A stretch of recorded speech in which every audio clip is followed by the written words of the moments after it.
Okay, great. Okay, thanks. Okay.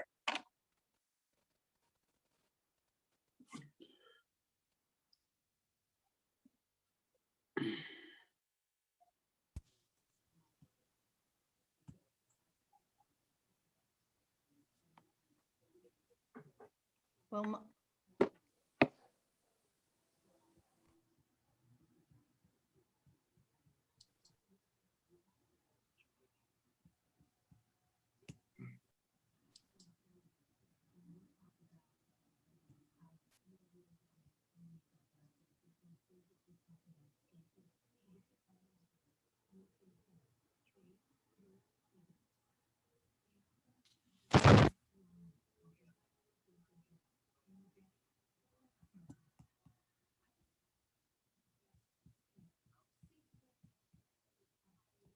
my name is up there, but I'm not there.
Hi, Roseanne, all good?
The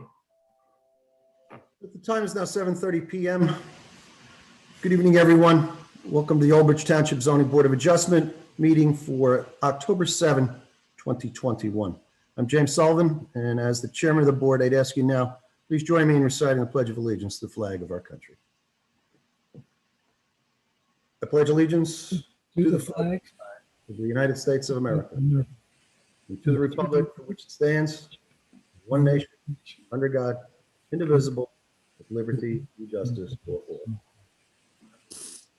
Adequate notice of this meeting of the Old Bridge Township Zoning Board of Adjustment has been provided in accordance with the Open Public Meetings Act at least 48 hours prior to the commencement of this meeting by prominently posting in the municipal complex an announcement giving the time, the date, the location, and the agenda of this meeting. Also by mailing such announcement to the Home News and Tribune, filing a copy of such announcement with the municipal clerk, and posting notice on the township's website. Ms. Sawant, you are acting as the board secretary and the planner tonight? Yes, I am. Take a roll call, please. Thank you.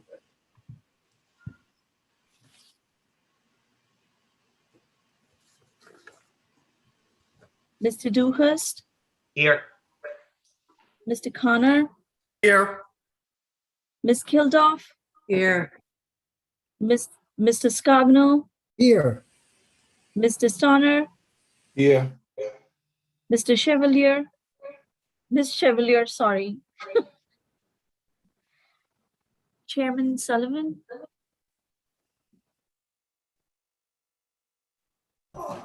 Chairman Sullivan walked away to turn down his TV because it was confusing me and I don't know why I had the sound up. Ms. Savant, present. Mr. Sachs, Present. Mr. Lavallo, Here. I think that's all. Dean, I think you got to call Ms. Andrews. I think I saw her here. Yes, I'm here. Do we get Mr. Okay. Ms. Andrews, Present. Mr. Skowski,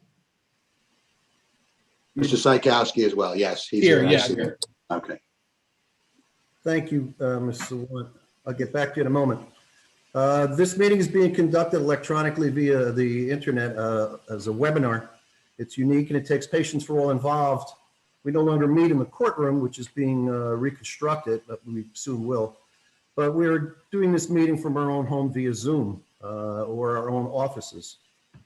This meeting is being televised by OBTV, channel 15, as well as YouTube Live. I remind all those watching on your device that there's up to a 30-second delay in communication, which I forgot, and that's why I had to walk away and turn my own TV down. This will be important to remember if you wish to personally join our public portion later in the meeting.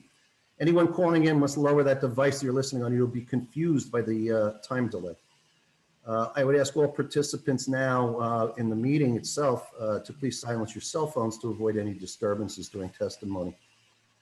The meeting follows the same protocols as if we were live in the courtroom, the same protocols that the zoning board follows. We have some general housekeeping matters to start with this evening, followed by a few applications. If there's a need for a break for the stenographer or for others, we'll let you know if we could take a recess, and then of course we'll come back and finish off our business. The public portion follows the testimony of the witnesses. So when an application is made before the board, people bring certain professional witnesses with them. And they may have a planner, an engineer, a traffic engineer, etc. And we listen to all of them first. And then we may ask questions and the professionals may ask questions. But we don't go to the public portion until they've all testified. So I urge those who have any interest in the meeting or have any interest in the applications, please get a piece of paper and pen now. Write down your questions as we are speaking about them. That way, when you get onto the phone with us, you'll be able to do so in an orderly manner, and you'll have that right at hand. Ms. Sawant now, as I explained, is the planner, and she is also the moderator of the meeting. There's a couple items that she's going to refresh everybody's memory with. Ms. Sawant. Thank you, Chairman. Good evening, board members. Couple of reminders. Zoning board members will be unmuted during the first half of the meeting when they will be required to vote on other agenda items. The zoning board attorney, the zoning board chairman, and the court reporter will remain unmuted throughout the meeting. Everyone else will be muted once the presentation for the application begins. The applicant's professionals will be asked to turn on the video and unmute themselves in the order in which they will testify. For public, I will announce the last four digits of the caller's phone number to come forward, announce their name and address. I will also announce the last four digits of the next caller's phone number so that they will be prepared. We will share our screen to display any exhibits. The meeting information will be displayed on the screen multiple times during the meeting so that any resident who wishes to call and join the meeting can do so. Please be patient. You will have an opportunity to speak. Thank you. Thank you, Ms. Sawant. Board members, I believe there's a slight change to the agenda. If you have the agenda that was printed about a week or so ago, I believe that there was no need for completeness under the completeness waiver issues. There'll be no need for a completeness waiver for Calvary Church. Is that correct, Ms. Sawant? That is correct. I sent an updated memo. Calvary Church originally was asking for a waiver from the tree permit plan because there was an issue with their scheduling. However, they have submitted a tree permit plan, which will be passed on to Mr. Lavallo for review. Okay, Mr. Sachs, I wouldn't have to read that in later then, correct? You know, Mr. Chairman, when we get to that agenda item, we can just mention that that's not going to be handled this evening. That's fine. And I believe that the final matter scheduled for this evening is going to be continued, or I'm sorry, adjourned for the evening. Same thing. Actually, we can make that announcement now, Mr. Chairman. Application 24-2021Z, Steve Martin, property 2298, New Jersey State Highway Route 9. That application is not going to be heard tonight. I believe it's been carried to the November meeting. Am I right, Vina? Yes, November 4th. November 4th. And I don't know if that's with or without further notice. It has to be with further notice because the Zoom ID changes. Fine, that's fine. So if anyone's here on that application for Steve Martin, application 24-2021Z, that will not be heard this evening. It will be heard on Thursday, November 4th, and you will receive additional notice. Thank you, Mr. Sachs. Board members, we move to resolution item number 2. It's escrow deficiency. I can take these as a bulk, right, Mr. Sachs? Yes. All right, I'm going to read them all into the record and we'll vote on the package. It's the 12-2021Z, Edward Testino LLC. That was for $4,500. There's a notation that paid $2,500. But I guess there's still deficiency on that one, Ms. Sawant. Is that correct? Yes, that is correct. Next one is 25-2021Z. It's EOM 538 Route 34 LLC, located at Oak Tree Plaza. It's in the amount of $1,875, still deficient. 09-2021Z Fountains at Old Bridge LLC. That was $8,500 and a notation that $8,500 has been paid. 31-2021Z Lisa Real Lot 43.11. That would be for $1,250, notation that has been paid. And 32-2021Z Lisa Real Lot 43.12, also in the amount of $1,250, and a notation has been made that it has been paid. Board members, I'd ask someone to move those for memorialization, please. I'll move them. Dewhurst. Is there a second? Second, Kilduff. Roll call, please. Mr. Dewhurst, Yes. Mr. Connor, Yes. Ms. Kilduff, Yes. Mr. Scogno, Yes. Mr. Stoner, Yes. Ms. Chevalier,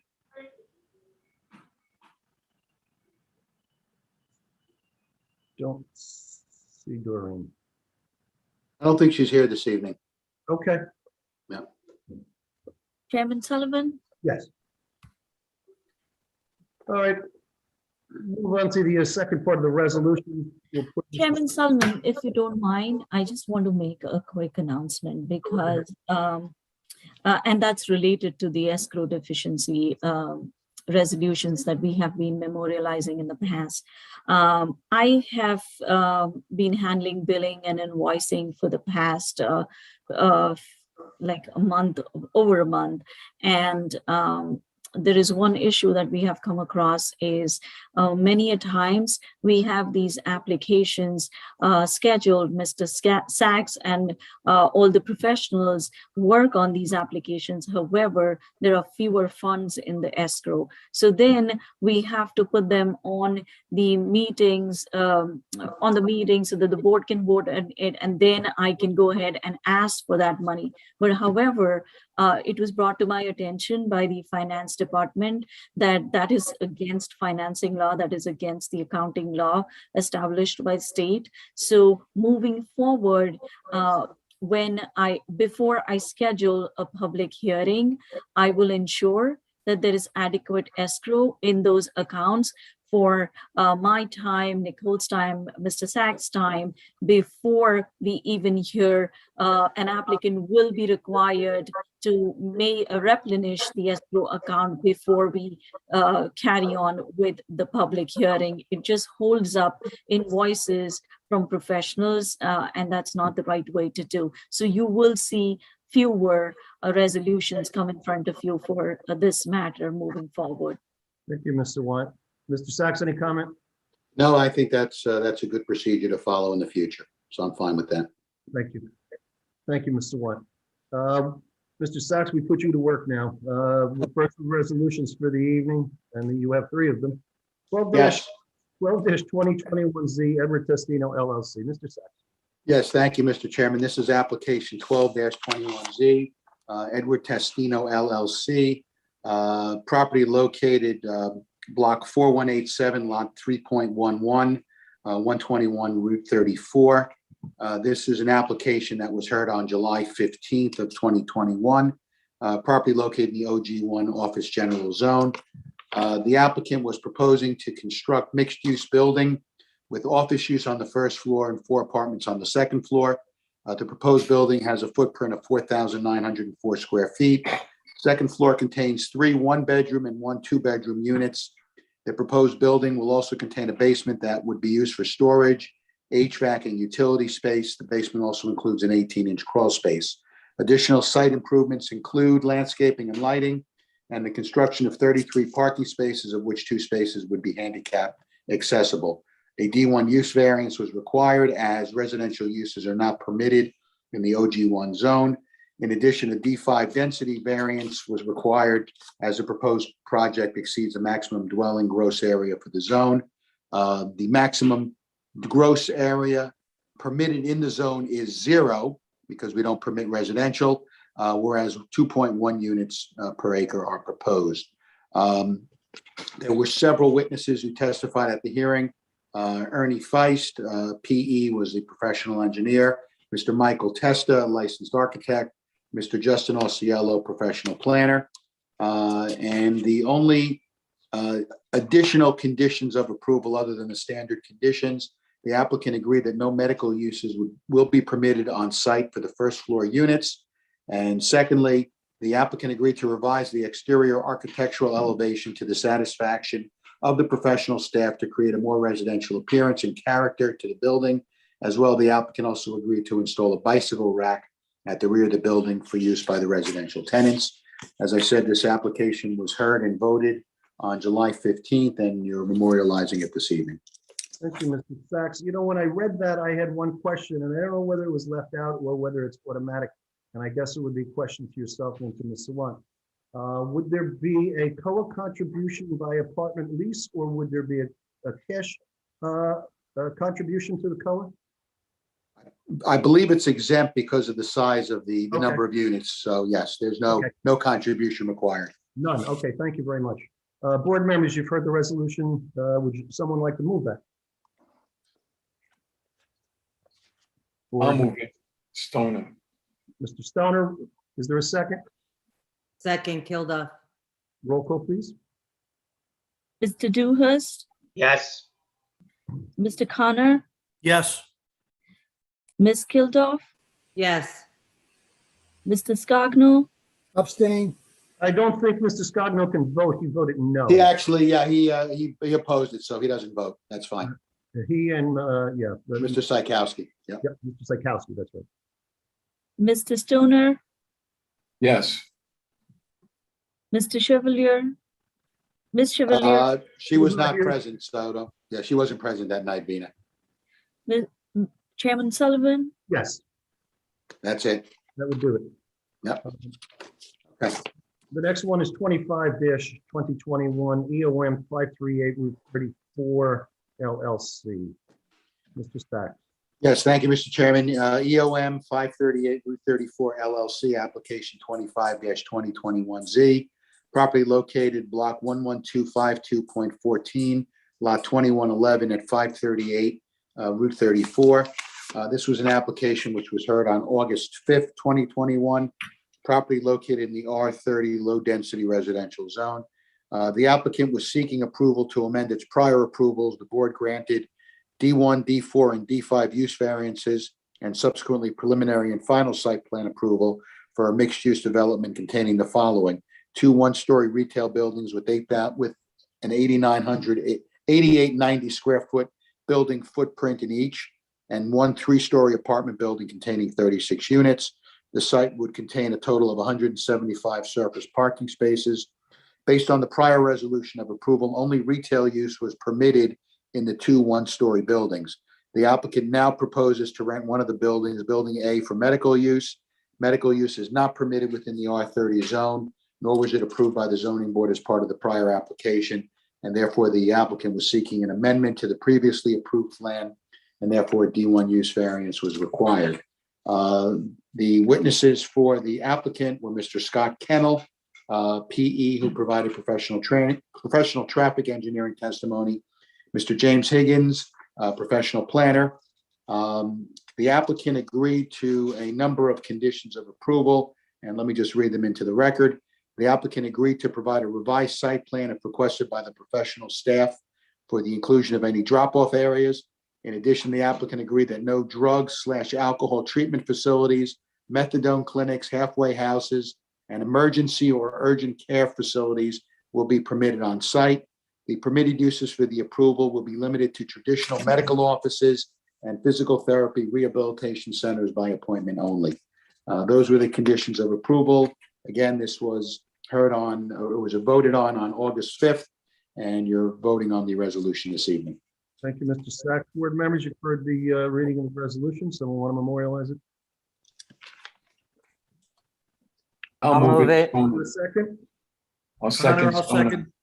Okay, I believe Mr. Stoner seconded. We can have a roll call, please. Who moved it? I did. I'm sorry, Jim. Okay, thanks. That's okay. Roll call, please. Mr. Dewhurst, Yes. Mr. Connor, Yes. Ms. Kilduff, yes, Mr. Stoner, Yes, Mr. Stoner and, I'm sorry, Mr. Stoner voted yes. That's correct. Okay. yes, Chairman Sullivan, Yes. Okay. We're good with that. Here's the third one. 09-2021Z Fountains at Old Bridge LLC. Mr. Sapp. Yep, let me pull that one out.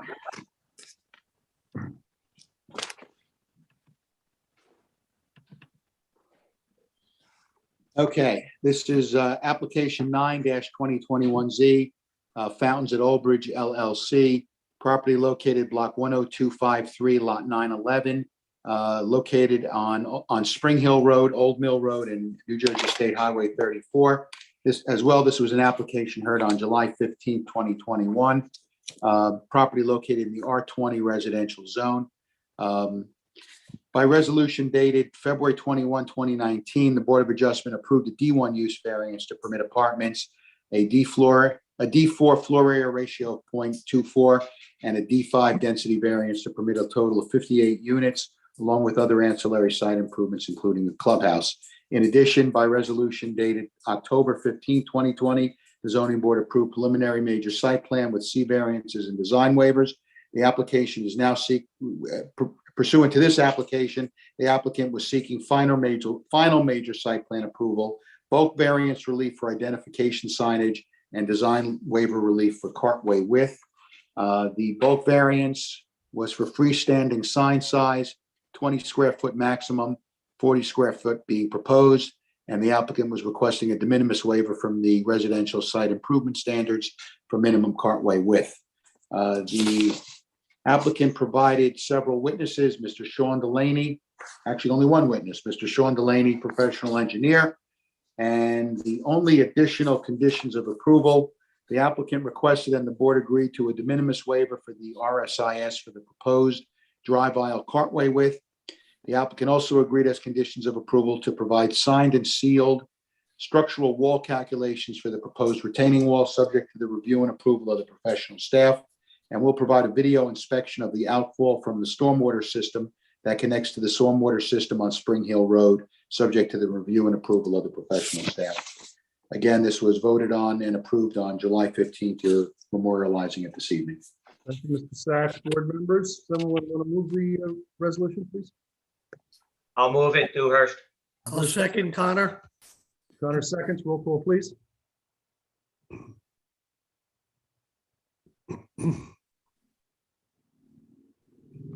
Mr. Dewhurst, Yes. Mr. Connor, Yes. Ms. Kilduff, Yes. Mr. Stoner, Yes. Chairman Sullivan, Yes. And actually, Mr. Psychowski as well. You can call his name on this one. Mr. Psychowski. Yes. Okay, Thank you. that does it. Moving on, item 3 on the agenda's continuances, there is one. It's 04-2020Z. 69 Ravine Avenue LLC, that's Block 37, Lot 69.11, located at 69 Ravine Avenue. It's an addition to a single-family home for requiring C&D variance. The continuance is to what, November? December 31st, and this will be the last continuance. Yeah, Mr. Chairman, I think what I'm going to do is I'm going to contact the attorney and find out what's going on here because, We spoke about it. yeah, at this point, it's, this is, I understand, believe it or not, this may have been the last application we heard before the pandemic started on March 5th of 2020. I understand the pandemic has affected a lot of applications, but I'm not sure why there's issues with this one. So I'll find out. And this will be the last, I'm going to let the attorney know this is the last continuance. And either he's going to have to withdraw his application or will deny it without prejudice. Okay, but what date are we continuing it to? Vina, what date do you want to continue it to? We can probably schedule it for the last meeting in December so that they have time, which will be I think I have it. December 9th, I guess. Okay. Yeah, Is that the last one? no, this is another one. It would be. No, sorry. It will be December 16th, which is the last meeting of the year. 16th, yeah. Yes. If Okay. you're interested with that, if you've been watching and you were interested in that matter, it's not heard this evening, as the board attorney explained. It will go on the agenda for probably the last time, December 16th. You can check back in on that if you're interested. Again, all of this can be found on the township's website. The next item is minute, board members. That's from August 5th, 2021. Hopefully you've had a chance to review them.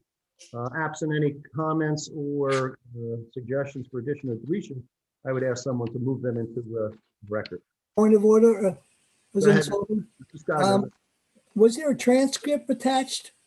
I didn't see a transcript on the applications that we came forth, on the minutes. you did not see that on your? Did you see it? I believe I did. I don't think so, because Let me open. No, I think I have them here. Yeah, the minutes are here. This no, was the emailed. minutes are there, the transcript. Oh, Okay. I don't believe there's a transcript on there now. Yeah, we don't, Leon, we only vote on the minutes. The transcript goes to myself so that, to assist me in preparing the resolution. But the minutes in the format that we have are the minutes we always adopt, so. So there is a transcript there?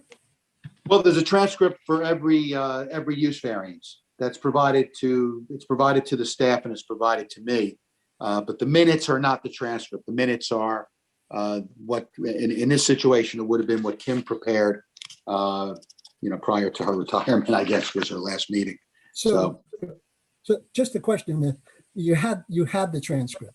Oh, I always have the transcripts on a D variance. The transcript for that meeting. No, I have a transcript for for each particular application. Okay, you If do it have that. involves a D variance. Okay, Yep. Okay, Mr. Scogno? okay. All right. Someone want to move them then into a memorialization, please? Okay, I will. Is there a second? Second, Kilduff. Roll call, please. Mr. Dewhurst, Yes. Mr. Connor, Yes. Ms. Kilduff, Yes. Mr. Scogno, Yes, Mr. Stoner, Yes. Chairman Sullivan. Yes. Next item has been removed. That was the completeness waivers. That's been handled. The next item on item 6 would be discussion 2022 zoning board meeting schedule. I'll hold that to the end of the meeting so we don't waste the professionals' times. We have 3 to hear. So we'll do that before we end the meeting. So that brings us to the applications for this evening, and they will be taken in order. I'll start with the first one. Mr. Sachs, am I going to read both of these in at once? They're dual. We're not going to hear this twice, right? No, I think, in fact, Mr. Chairman, I think at the last meeting, we agreed to let the applicant present the testimony for both properties, but we will take a separate vote on each property. But yes, Okay, board members, don't forget, this was 2 lots, with 2 houses were built on 2 lots. The houses are already up. I'll read them both into the record. It's 31-2021Z, Lisa Real, block 13, lot 43.11, located at 43 Sunset Avenue, a single-family home that's requiring a D variance. And 32-2021Z, also same, Lisa Real, block 13, lot 43.12, for a single-family home requiring a D variance. Richard Pepsney is representing the applicant. Mr. Pepsney. Good evening, Mr. Chairman and members of the board, Attorney Sachs, Richard Pepsney on behalf of the applicant, Lisa Real.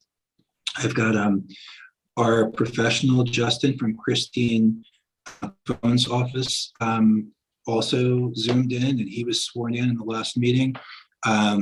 Peter Alvarez is sitting next to me. You should be able to see him. He's the developer of the project. He was also sworn in at the last meeting. And I also have the developer's foreman. He's here. He was not sworn at the last meeting. I don't know if we'll require his testimony. I mean, at this point, we felt like we completed our presentation at the last hearing. So the only testimony that we may have at this point would, I suppose, be, rebuttal testimony, or if there's any further testimony that the board would ask of us. But we did complete our presentation at the last meeting. The foreman for the developer's name is Robert Casper, and he's here if you want to have him sworn. Mr. Sachs? Mr. Casper, if you want to raise your right hand, I'll swear you in.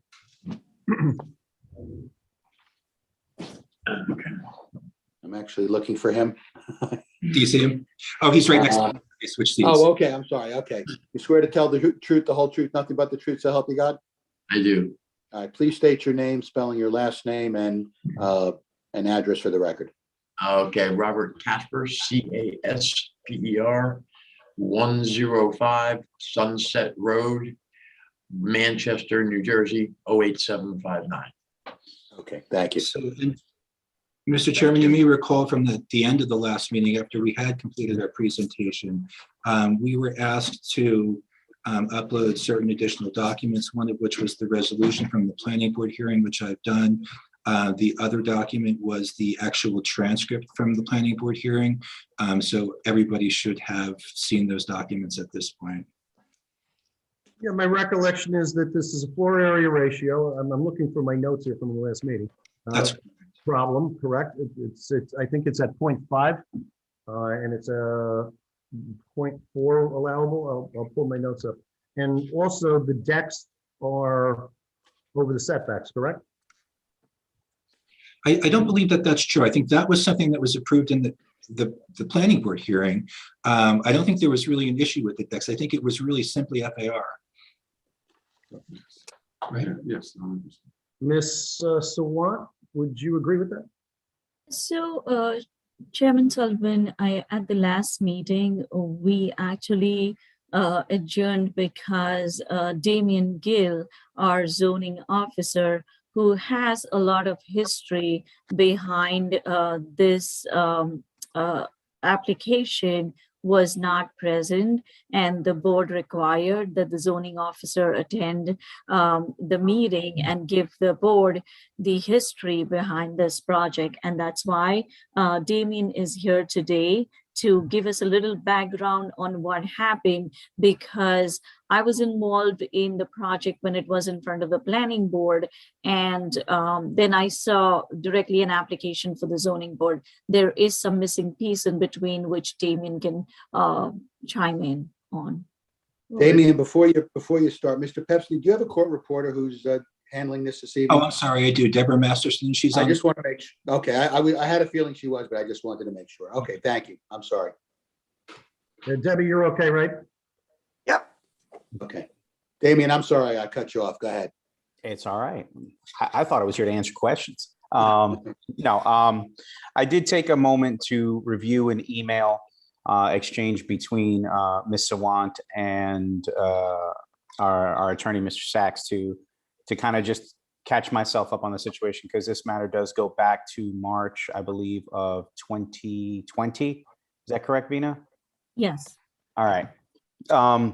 I'm not exactly sure where the board left off, but I guess, Vina, I'll start with asking a question. So you just really want me to give a breakdown of the events as I recall them? That is correct. The issue here was that at the meeting, we found out that the homes were already built. Okay, yes. And when I reviewed the application, I was assuming that the applicant is in front of the board so that they get an approval with the increased FAR so that they can go and build these homes. When we found out that the home was already built, and there was a bit of a back and forth on why would the board approve a higher FAR, or the history behind it. Okay, no problem. So when we stopped and we thought it was quite essential for you to be in this discussion as well. perfect. Okay, so then I'll just start very briefly with the submission information. The application was received by our offices, and by our offices, I mean the township, for review in March of 2020. March 2nd was when the information was data entered, so it was received on or about that date. The application was then reviewed by my office March 6th and was subsequently denied. There were two reasons for the denial. One was the fee that had been collected by the control staff was incorrect, but I believe that was quickly addressed. The larger issue, which is the subject matter of the hearing this evening, was that we discovered several variances proposed as part of these new single-family constructions. For the clarity of the board, I'm going to summarize, but I'm going to paraphrase. But there was my denial letter from March 6th essentially stated that the new single-family dwelling, that the applicant proposes a new single-family dwelling pursuant to the subdivision approval by the planning board. A variance is required for the side yard setback of 5'3", where 6 foot was approved. And additionally, the home was being proposed at approximately 1,878 square feet. In response to my denial letter that was issued, the applicant's builder immediately came in and explained that the plans that we had were incorrect and there wasn't actually a side yard deficiency. That was an early iteration of the drawings. It should have been a 6-foot setback, so we quickly addressed that as well. The only issue that remained was the 1,878 square feet, which they were proposing to build. At the time, they were not aware that 1,878 square feet would pose a problem, but given the size of the lots and the FAR requirements and the approval that they obtained an approval to build conforming houses. There was no allowance for FAR. The denial letter that we issued eventually stood. At that point, the applicant went back and forth with the building department and went back and forth with my office trying to figure out how to fix the problem, whether it required, resubmission of a new configuration that would be conforming to the 1,400 or to the 1,500 square feet, or if some other element was going to be pursued, like a variance or something else. Ultimately, the applicant opted to submit a plan which reflected a self-imposed restriction to finish the second floor area completely. The original plan called for a 2-story structure with 2 finished floors.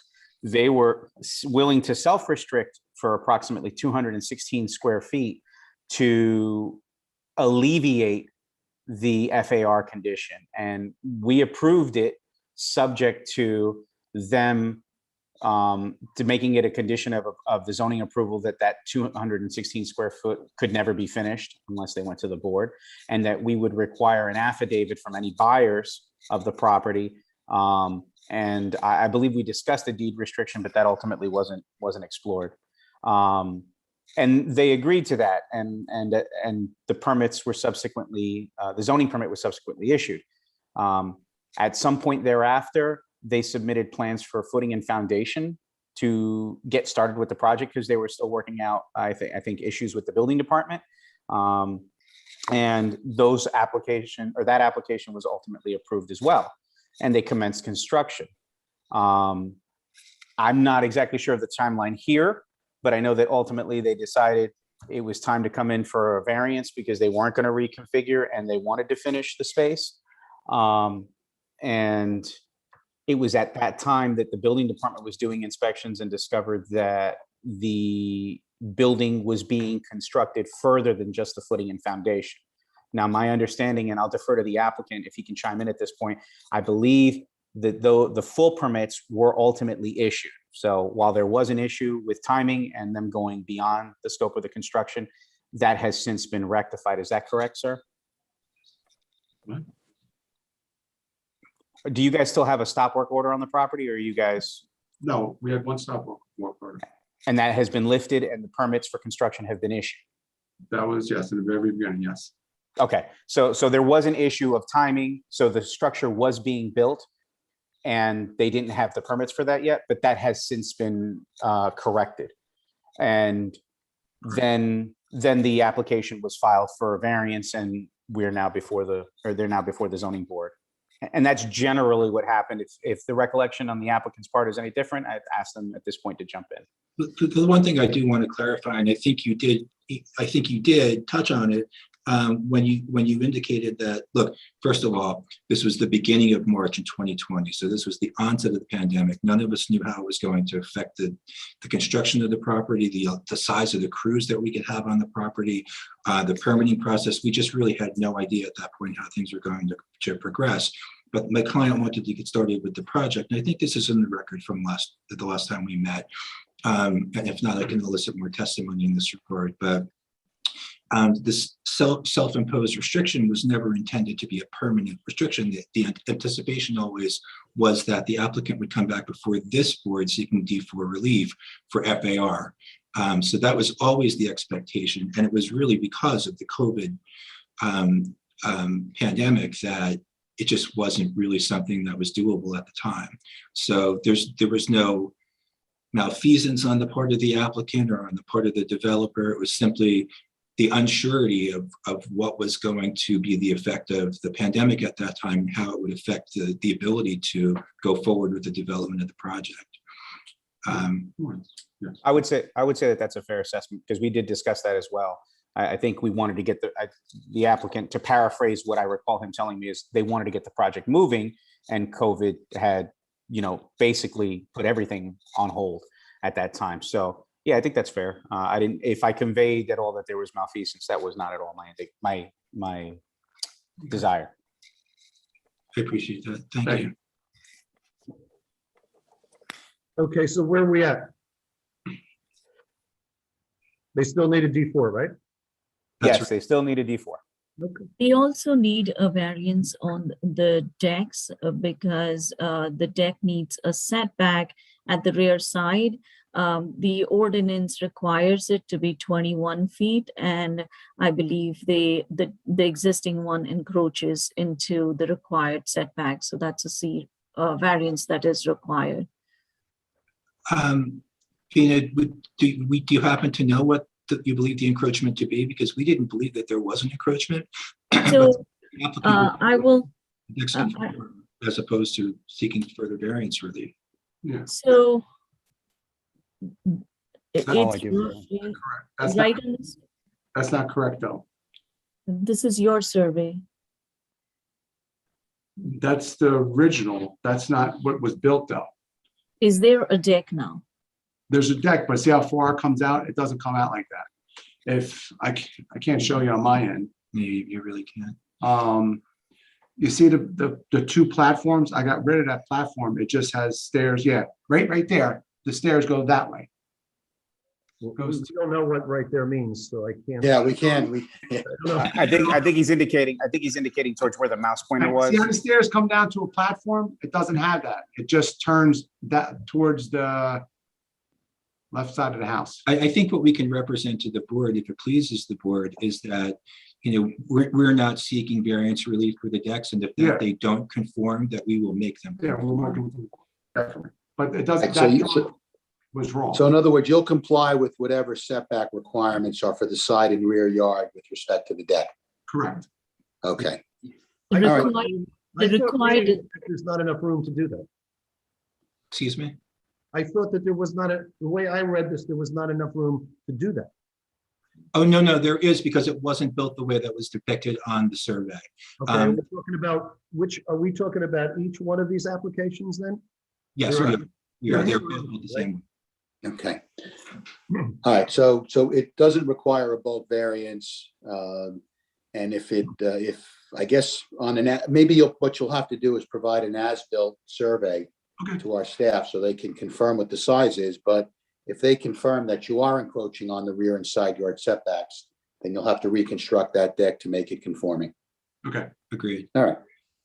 Okay. Ms. Sawant? I have no further comments.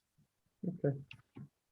So we're standing on whatever testimony we heard last time about the FAR, correct, Mr. Yes, we Sachs? are. Yes. And what it was created because of a space on the top floor that turned into a closet or didn't turn into a closet, as I recall. Yes. Something to that effect. Why don't you just repeat for the board to bring us up our memory back to August? Either, whatever you think is easier. What do you want to do with the building? Yeah. I'm sorry.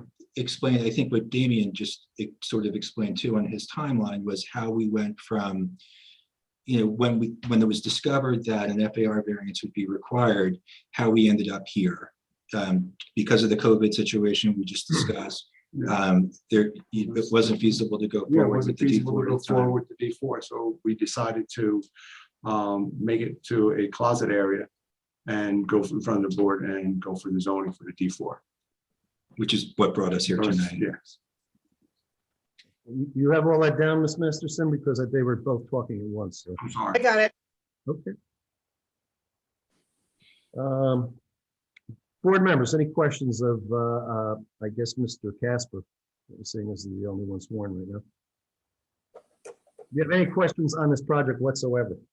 Because what we're looking at is a D4, and we're not going to take any bulk variance. So that's going to happen after the fact, I guess, if they can comply. So all of these homes are both built. If you've seen them, gone to look at them. They're mirror image homes. And Yeah, they're in full completion. They're not, obviously, they're not lived in yet, right, Mr. Pepsi? I'm sorry, they're not what? They're not lived in yet. Oh, no, No. of course not. No. Right, right. No, So- they're not completely developed because of the area at issue. Right. Right, okay. So board members, that's as much as I can tell you about it. If you have any questions, now's the time to ask, so we can clear this matter up, because otherwise we're just going to take a vote on the D4. Mr. Chairman, Go ahead, Mr. Beaver. it's more of a, I guess, a question. If you knew you had to get a variance, I don't understand why you couldn't come before us to get the variance right from the beginning. That part's still confusing to me.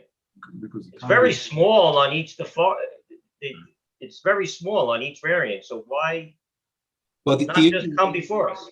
the issue really was that they started the project in March of 2020. Correct. And there was talk at that time about offices being shut down, about not knowing if we were going to be able to get started, how many crew members could be on a crew, or if, what type of crew members could be on a crew. They were anxious to get the project started because, we knew the pandemic was beginning to affect everything. So that's really why we're here tonight. And that's why we weren't here in March of 2020. Okay, it's an answer. I'm not so thrilled with it. I guess it's easier to seek forgiveness than it is to ask permission, maybe. I don't know. Well, and I don't believe that it is like that. And that's what I tried to emphasize. I don't think that there's anything other than the pandemic happening here. I don't think there's anything that would maliciously that happened on the part of the owner or the developer. I just think it's circumstantial as to why we're here tonight, but I don't think it had anything to do with trying to end run anything. It really wasn't like that. We were in business. I'm looking at my notes here. We were in business May of 2020. June, we had 2 meetings. August, we had one. September, we had one. October, we had one, and on and on and on and on and on to today. So it wasn't like we weren't here. We were trying to get started in March before anybody really adjusted to, how things were going to be handled during the pandemic. So that's really what happened. Okay, any questions on the FAR board members? It looks like it's allowed is 0.40 and this is 0.455. Is that correct? That's correct. I believe it is 0.50, and Well, I had looked at the application, but then I read yours, it said 0.5 and this says 0.4.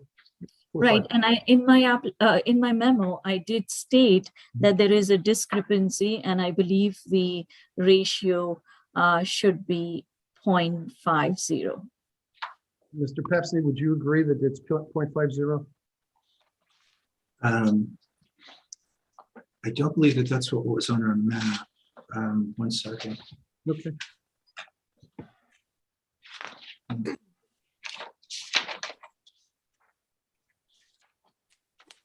Chairman Sullivan,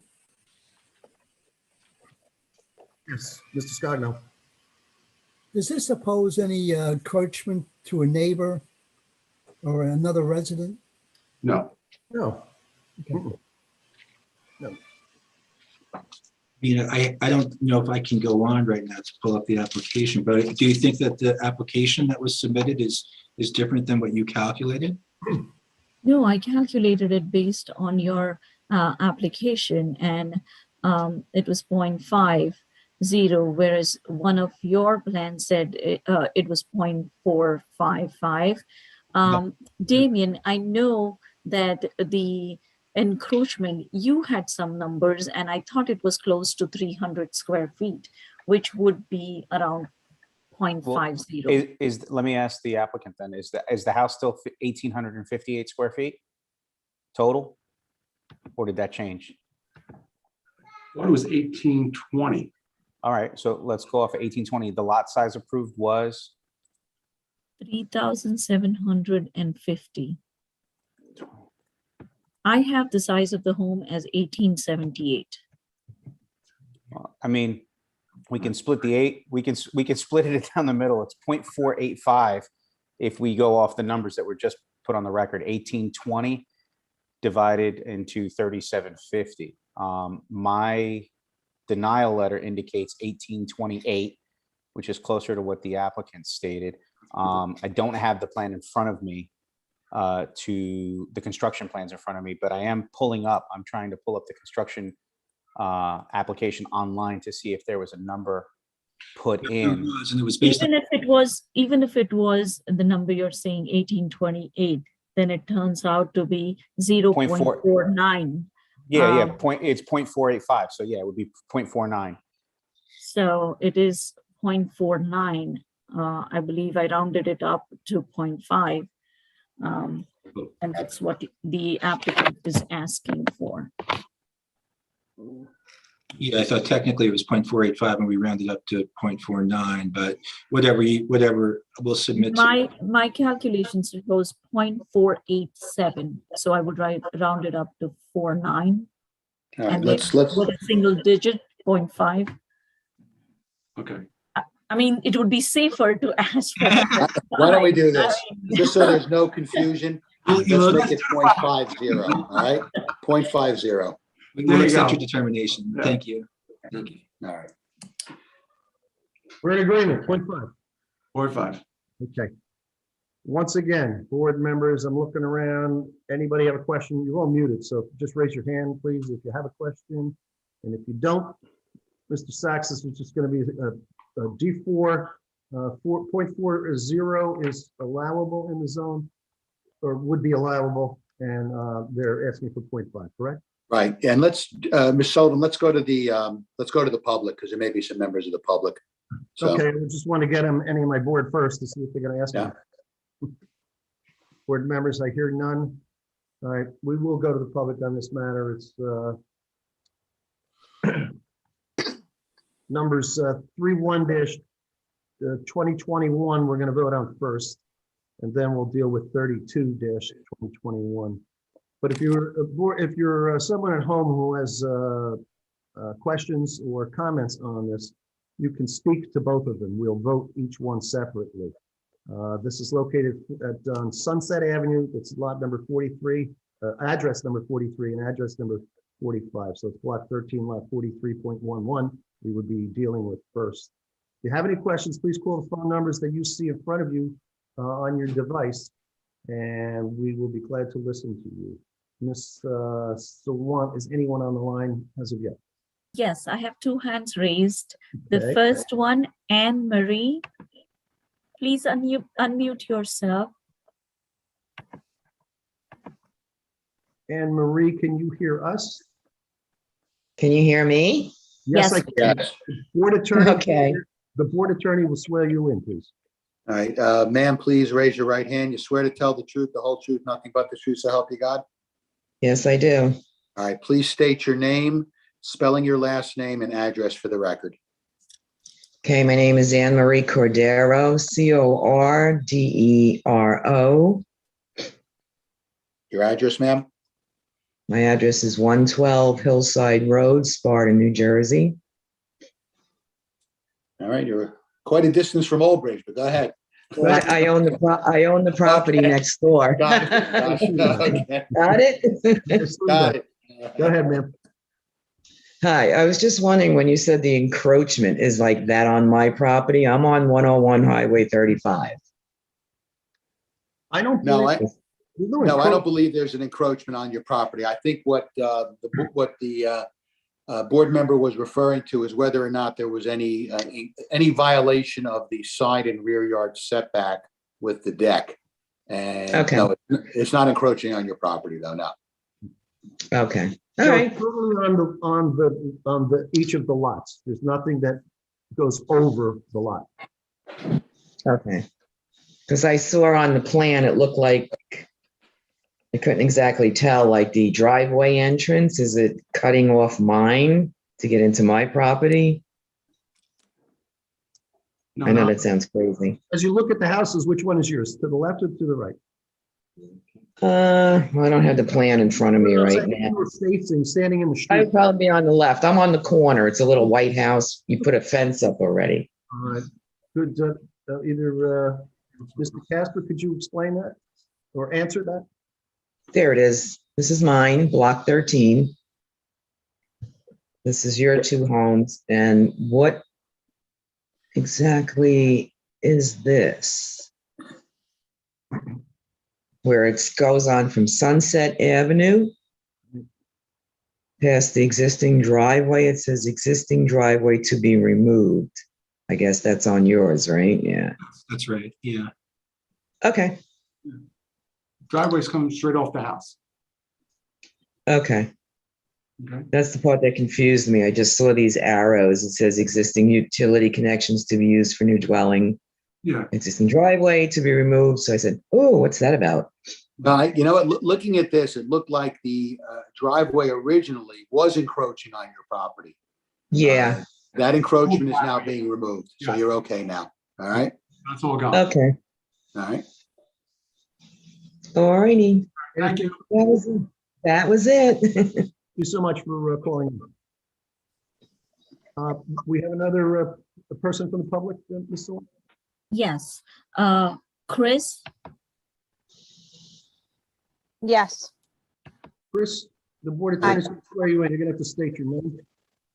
Chris, Let me swear you in first. Please raise your right hand. You swear to tell the truth, the whole truth, nothing but the truth, so help you God? yes, I do. All right, please state your name, spelling your last name and address for the record. Christine Quatek, Kwiatek, 48 Sunset Avenue. Thank you. Go ahead, ma'am. What is it you'd like to tell us? I have a weird question. When looking at the house, it looks like it's 3 stories, not 2. I mean, I understand it's a garage, but it's still 3 stories. The garage is built under the house, correct? Correct. And so you're saying you're thinking that's 1 story and then 2 on top of it? That's what it looks like. No, I saw them. No, I'm just trying to make sure that I know. Yes, that's what I'm talking about. And I also have another question, but you can answer that one first. Well, they can answer that. I believe it's built up so in the event of flood. Is that not correct, Mr. Casper? Correct. And also, But we're not in a flood zone. it's under 35 feet. It's only 2 floors. It's a garage underneath with 2 floors. So there was never a variance request or required for that. That's built according with. I try to make it so somebody can have off-street parking and fit a car underneath the house instead of having off-street parking. So I can fit basically 2 or 3 cars inside the house and 1 or 2 outside. Oh. This way there's no off-street parking, and that's mostly what the town's like. So the height of the house does not exceed 35 feet. No, it does not. Okay. And ma'am, that's the maximum permitted height in this zone is 35 feet. Okay, I thought it was only supposed to be 2.5 stories like the neighbor's house. Is there a basement right off of that? Is there a No. basement off the garage? No basement. No basement. Okay. Do you have any photographs of what the house looks like? Me? No, I'm talking. Oh, Darcy. okay. Bina, do we have any photographs? no, I don't. We don't. Okay. And you can't even, you can't see it on Google. You'd have to see it there. Personally. I'm just checking. When you're looking at it, it looks exactly like 3 full stories. Even though, yes, you're saying that the bottom level is only garage. When you're looking at it, it looks like 3 full stories. I would agree with you that would give that impression, but that's not what they built and they apparently did not exceed the height. No, we're at 30. Okay. Go ahead. Okay. We had nothing further. Yeah, any picture you'd see, it's pre-built, so it's of no value. Do you have a second point you said? Oh, yeah, when Damien was first talking about the original note, I was writing notes. Mhm. And the original, I guess, plans, he was saying that it was 1,878 feet, which was the original plans. And then it was not supposed to be bigger than 1,500. So that would be 378 feet difference, not the 1820 or 1828 or any. I think we just resolved that issue though, Vina. Didn't we just agree in terms of the square footage with your calculations? So that, Which is the largest house. 1828. 1828 square feet is the size of the home. Okay, And so where did the 1878 come from then? So that may not have been corrected, but if you recall, I also said that there was a setback issue because it was a slightly wider house in the initial iteration. Okay, And the applicant had, not testified, but the applicant had conveyed to me in the resubmission that the original plan for construction that was going to be presented to the board was going to be wider than what it was. And they clarified that out. Now, that doesn't sound, we're talking 5 or 6 inches, but the length of the house, that adds up. right. No, I didn't hear about that it was lower. That's why, yeah, like I said, I was taking notes as you were talking. And I didn't hear anything And I that appreciate that. I work in an office. I need to take notes. But I didn't hear what it was really, then put in as. So, Okay. or maybe you didn't say it. Your question obviously would apply to both homes because I'm going to Right. ask, I'm going to have a separate vote on the other one. Correct. Okay, so is there any other questions you have for the board or for, No, that's it. okay, so are you, did you say where you live? Yeah, Yeah. on Sunset Avenue. 48 Sunset. You're next, okay. So do you have any other issues with the build? They're huge. They overtake every house on the street. That is true. I mean, not just me. We can't do anything in our yards without being looked at. And it's happened.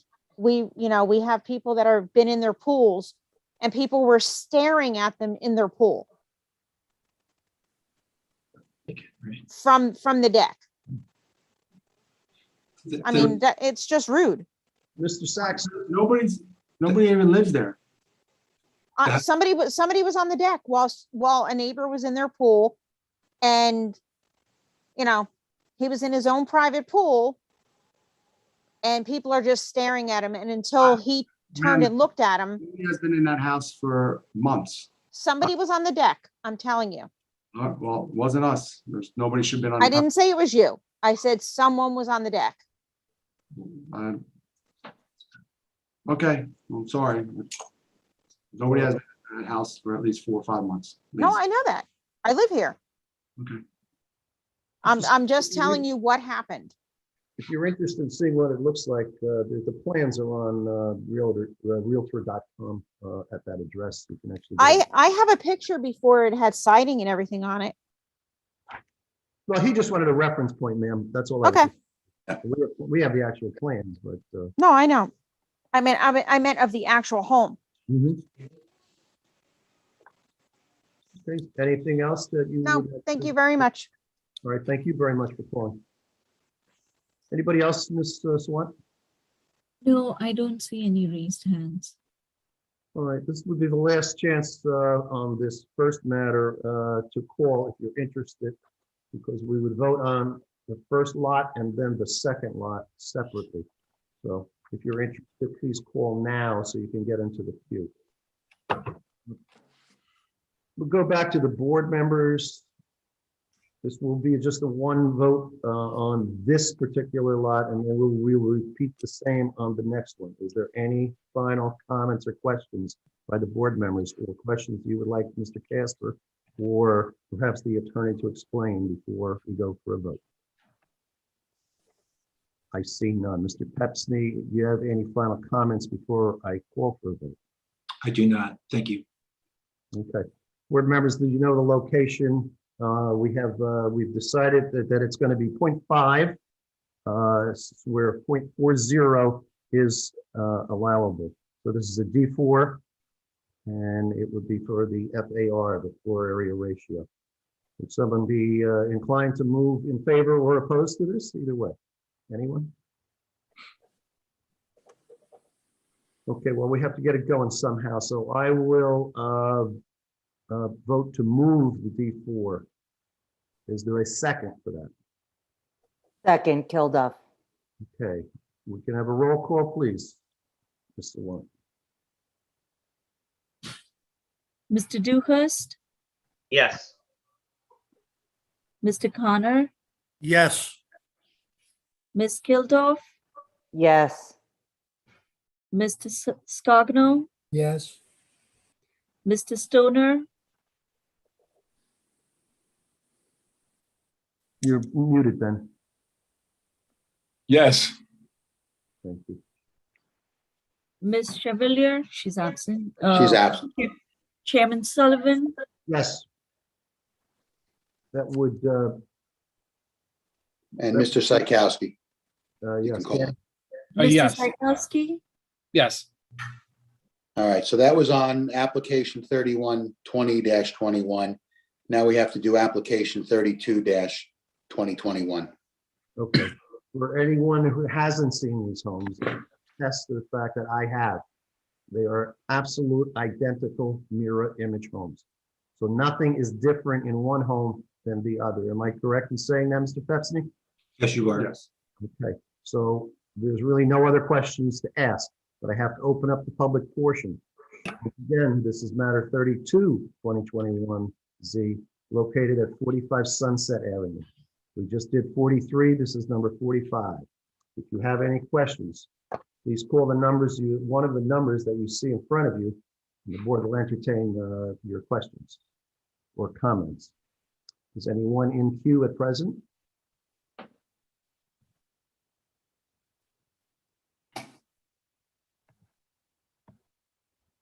no, we have no raised hands.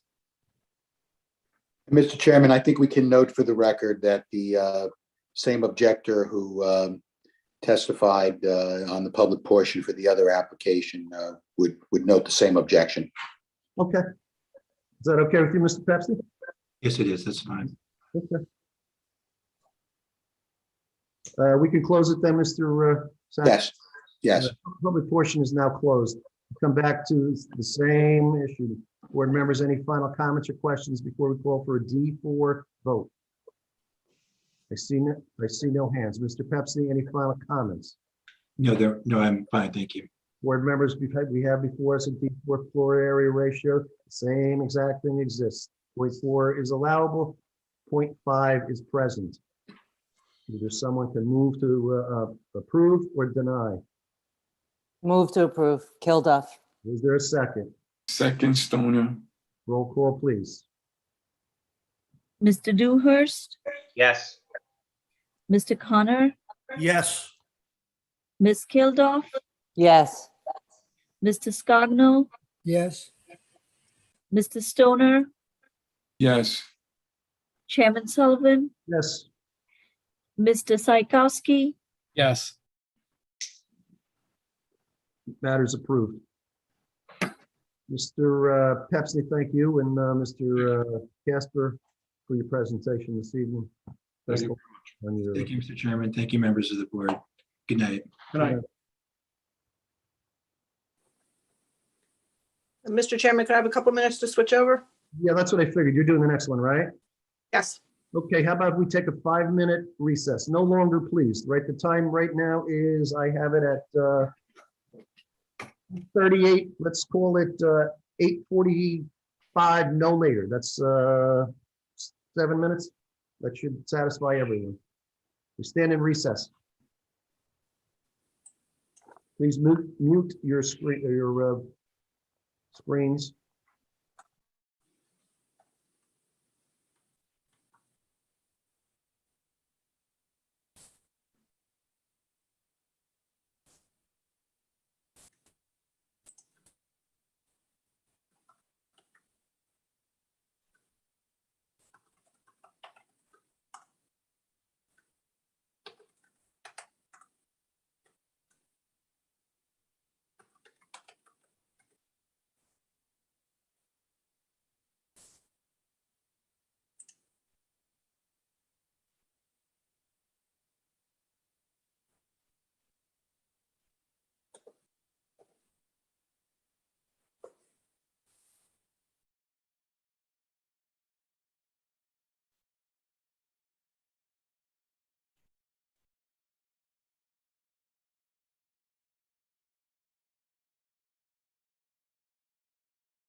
And we're not back yet. I'm waiting.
Okay.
see if we get everybody back. Mr. Scogno, are you back yet?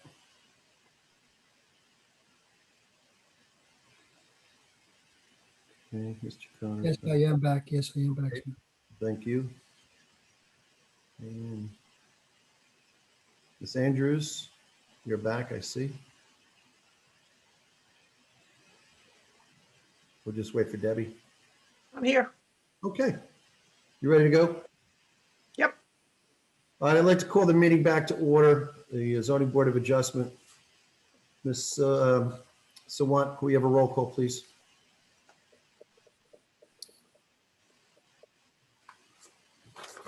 Mr. Dewhurst, Here. Mr. Connor, Here. Ms. Kilduff, Here. Mr. Scogno, Here, Mr. Stoner, Here. Chairman Sullivan, Here? Mr. Psychowski, Here. Ms. Andrews. Mr. Sachs is present as well. Yes. Okay. Board, I'm going to call the last application for the evening. It's 37-2021Z, Bayshore Development, Harding Road. This is in the R5 zone. It's block 61, lot 484.11, located at 484 Harding Road. Reconstruction of a new home. It's going to require a FAR, a D variance for an FAR and C variance. Peter Clauser is representing the applicant. Mr. Clauser. Good evening, Mr. Chairman, members of the board, your professional staff, members of the public. For the record, Peter Clauser with firm Albert Pape on behalf of the applicant Bayshore Development. This is an application. I've done a few of these here with this board. It's a construction of a new home on an undersized lot in the R5 zone in the Lawrence Harbor section of Overbridge. There is a house on the property now which was damaged by a fallen tree. So the applicant proposes to demolish the remains of that structure and construct a new modern home. The lot itself is undersized as to width, as to the expected depth, and then as to area. So we're at 3245, whereas the zone would call for 5,000. So we have two witnesses this evening. Sharif Ali is the engineer, can describe the property and the dimensions, and then we have Allison Coffin to provide the planning testimony. I think you'll hear that the variance relief that's requested is driven by the undersized nature of the lot, not only as to the area, but also to the narrowness of the lot as you approach Harding Road. There was three bulk variances initially requested, the side yard, combined side yard, those remain. There was a rear yard setback that was requested. After speaking with Vina and with the applicant, we're going to eliminate that. So we're not going to request the rear yard setback. We'll meet, I believe it's 25 feet, we'll meet that. So it's far and then the side yard. So if I could, Mr. Chair, I think it's a very straightforward application that this board has seen a number of times. So if I could, I'll jump right in and have Sharif sworn and ask for him to describe the existing conditions and the variance relief that's required, and then we'll move on to Allison. Thank you, Mr. Clauser. Mr. Ali, if you can, I don't see you. Hold on, I'm looking for you. There he is. There he is. Okay. Mr. Ali, please raise your right hand. I'll swear you in. You swear to tell the truth, the whole truth, nothing but the truth, so help you God? I do. All right. Please state your name, spelling your last name, professional affiliation for the record. Sharif Ali, that's ALY, Amertech Engineering. Thank you. Mr. Chair, You. I'm presenting Mr. Ali as a professional engineer. If you'd like, I can have him place his credentials on the record. I think he's testified in front of this board a number of times. As I recognize him, and he can recognize, he can admit that he's admitted to practice in this state, correct? Yes. Okay, and he has probably testified before numerous zoning boards, I would assume. Including this one. Including Yes. this. I'll accept his credentials. Thank you. Thank you. Sharif, do you want to just start with the plan, or do you want to start with the aerial to show the location? Oh, there we go. We got the plan. Who took the screen? That's not me. That's Vina, right? Oh, okay. Yes, it is. So maybe we'll start with the aerial, if you don't mind. Is that okay?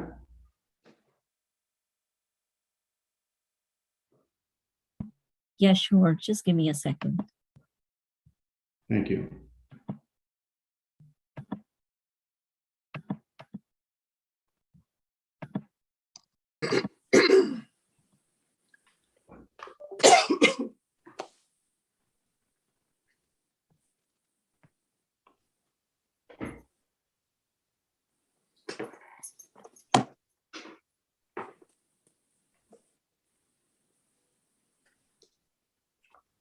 Okay, There we go.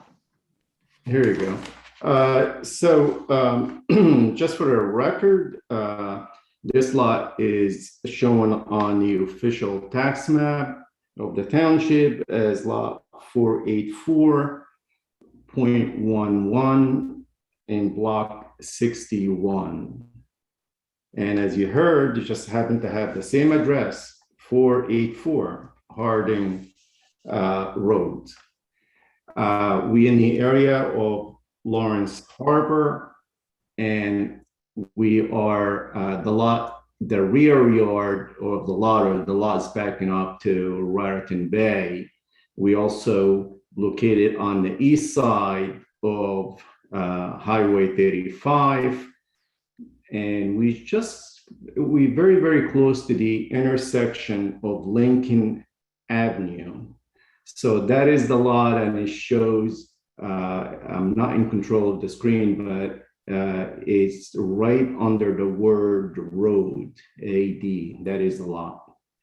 It contains one story, somewhere around 500, one story, about 592 square feet of a footprint, and one single driveway. The lot itself, and you heard it, it's about 3,245 square feet and happens to be in the R5 zone, which is 5,000 square feet with 50-foot lot frontage. It was 50-foot lot width. The existing non-conformant bulk we have here, bulk requirement is and you heard that the undersize, the lot is undersized as compared to when you compare it to the zone of 5,000, but that's pretty much the majority of all the lots. The majority of the lots in the area, they're all pretty much undersized. So that is the area of Lawrence Harbor. So beside the two non-conforming bulk requirement, which is a lot area, and the lot width, which is supposed to be 50 feet, we have about 37.8. So we're short of that 50 feet. The existing home on the lot has also a front yard variance and a side yard variance. And the existing shed, if we can go to the lot itself now, if we can go to the second screen, the first one they started with, the plan. And the existing shed also has a variance with respect to the rear yard location. So our proposal is what you see is to demo the existing home, and with that, eliminate the front yard variance, and to move the existing shed, and with that, eliminate the rear yard for the shed. Construct a new home up to moderation, meet the height requirement, as well as a 2.5 story. You're cutting out a little bit. Can you repeat the last sentence? Our proposal is to construct a new home, 2.5 story, below the 35 feet ordinance standard, and it's a 3-bedroom house. So the 3-bedroom will be on the second floor, obviously.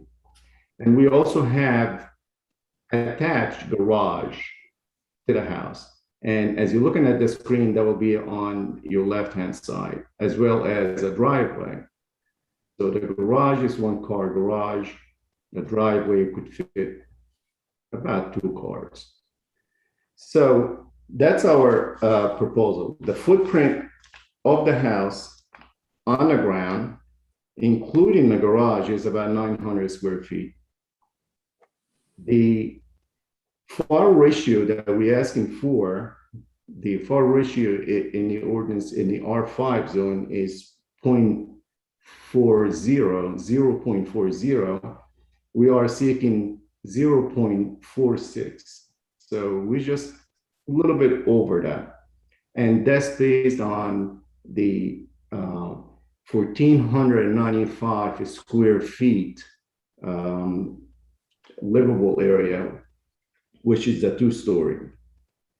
So that's bulk requirement.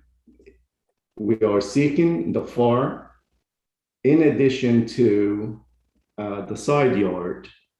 The side yard, the existing home had a side yard variance. We're also asking for one side yard variance, which is 3.43 feet from the property line, which requires 9 feet.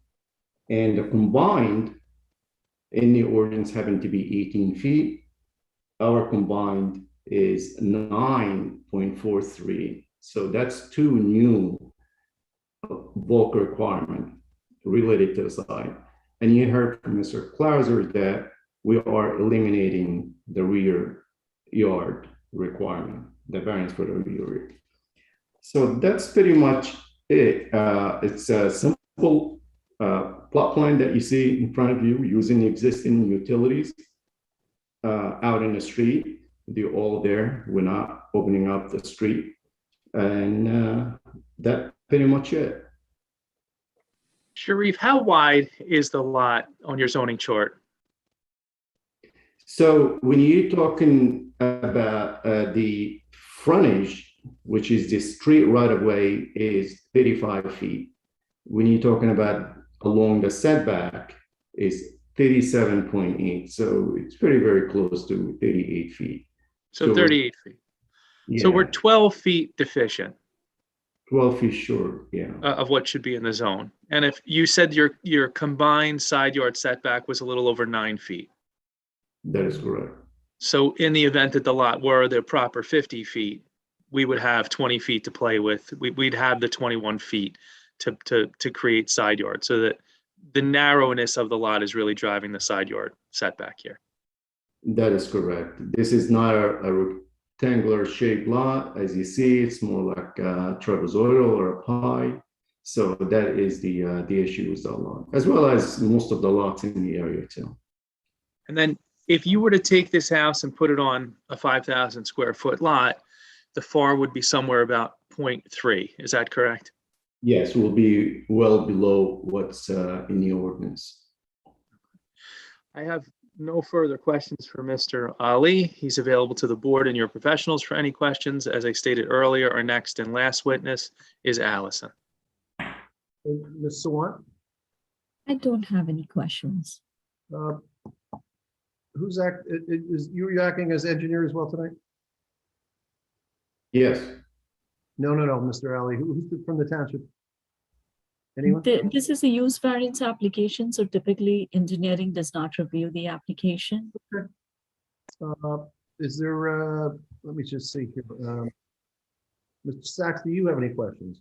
No, I don't, Mr. Chairman. And then I'll go to the board members. Any questions of this witness? I can't, here we go. Seeing none, Mr. Scogno, I see you now. Go ahead. So the new garage, is that adjacent to the bedrooms? Adjacent to the bedrooms? Yeah, I see your plans. I see the garage, and then I see the 3 bedrooms off to the right. No, the garage is on the first floor and the ground floor. And the 3 bedrooms, the 3 bedrooms are on the second floor.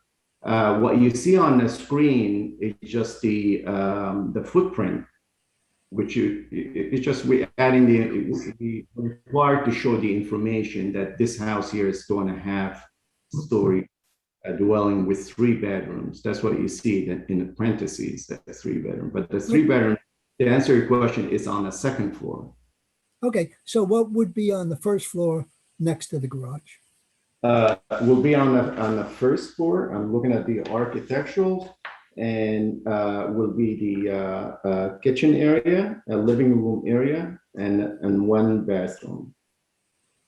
And would you have access from the kitchen to the garage, or will there be an opening from the house to the garage? Typical, here you go.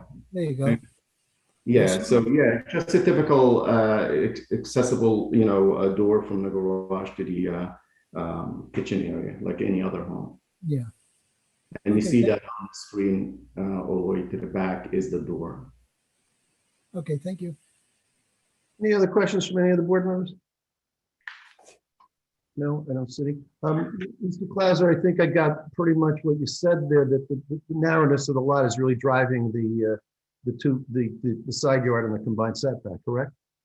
Yes, and I think, Mr. Chair, when you look at when you look at the FAR of what it would be if it was conforming to the zone, I think it really gives the board a sense that this is a modest home, and we're not trying to put too much on this lot.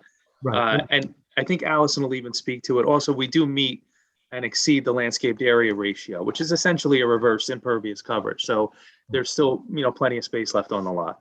Thank you, sir. Go ahead with your next witness. We have no more questions for. So if I could, Mr. Chairman, Mr. Sachs, if I could have Allison sworn. Thank you, Sharif. I could have Allison sworn and Sure. have her accepted as a professional planner. Ms. Coffin, please raise your right hand. Yes. Swear to tell the truth, the whole truth, nothing but the truth, so help you God? Yes, I do.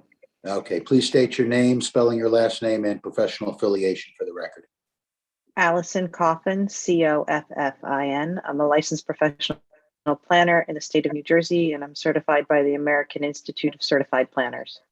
Clearly, I'm sure no one on the board isn't familiar with Ms. Coffin. She's appeared before the Old Bridge Zoning Board for many years, along with, I guess, her partner and father, Mr. Higgins. So she's well known to us. We gladly accept her expertise. Thank you very much. Ms. Coffin, you heard the testimony of Mr. Ali. If you could just share with the board a little bit of the research that you did and the planning proofs necessary to give this board the opportunity to grant the application.